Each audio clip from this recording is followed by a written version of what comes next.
Hello mga kayaris! Naisipan ko pala mag-drawing ng henna dito sa aking kamay. At dahil Eid na bukas, ay yun, ginamit ko na siya. Matagal na pala ito sa akin pero di ko ginagamit kasi hindi ko nga alam paano gamitin ito. Pinanood ko lang sa YouTube kaya ganyan yung outcome. Kaya huwag kayong magtataka kung ganyan yung itsura. At least nagamit ko na rin kasi matagal na sa cabinet. Ngayong araw ay Eid-el-Fitr na.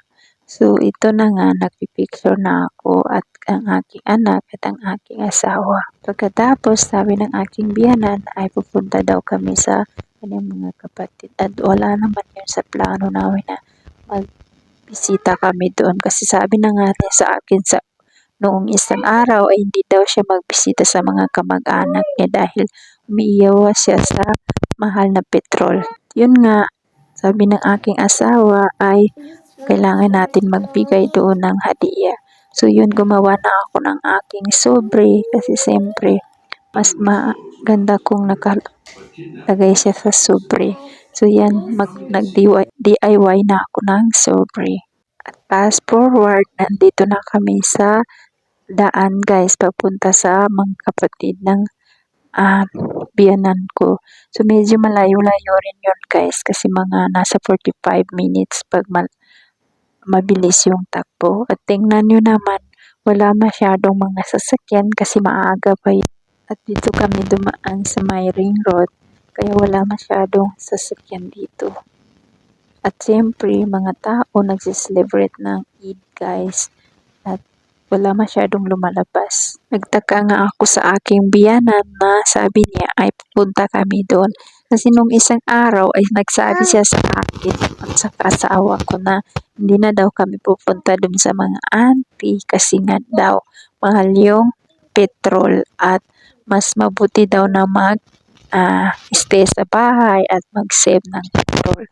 So yun, nagbago yung kanyang isip guys kasi tawag ng tawag yung mga pamangkin niya at saka yung mga kapatid niya.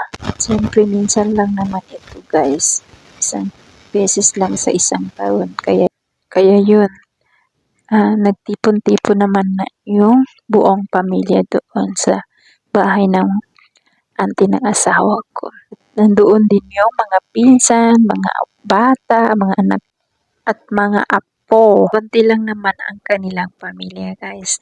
So ang binigyan lang namin pala guys yung mga bata lang ng idi or hadiah. Nagtataka nga lang ako guys kasi yung binigay namin ay ganong halaga rin yung binalik sa amin na hadiah dito sa aming anak. So sabi ko parang ayaw ko magbigay kasi parang palitan lang naman sila ng pera.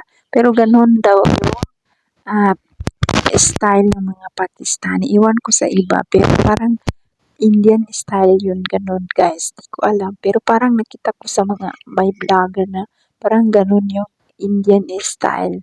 So kung magkano yung binigay sa'yo, so parang ganun din yung ibalik mo. So kahit mga Pakistani ay karamihan ay ganun din guys. So tinanong ko yung aking asawa, so bakit sabi ko, parang binalik lang naman nila yung pera natin.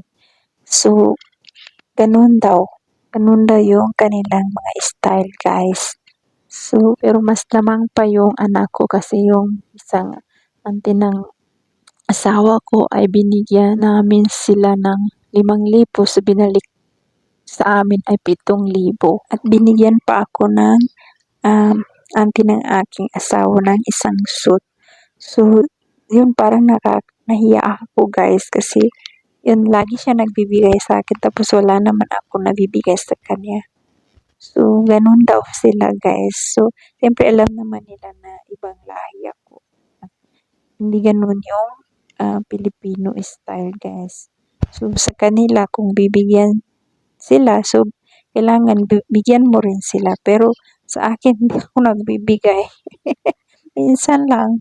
So yun, tulog na tulog yung aking anak guys kasi sobrang pagod siya nakipaglaro dun sa mga pinsan niya. So tingnan naman yung itsura ko guys. Sobrang pagod din ako.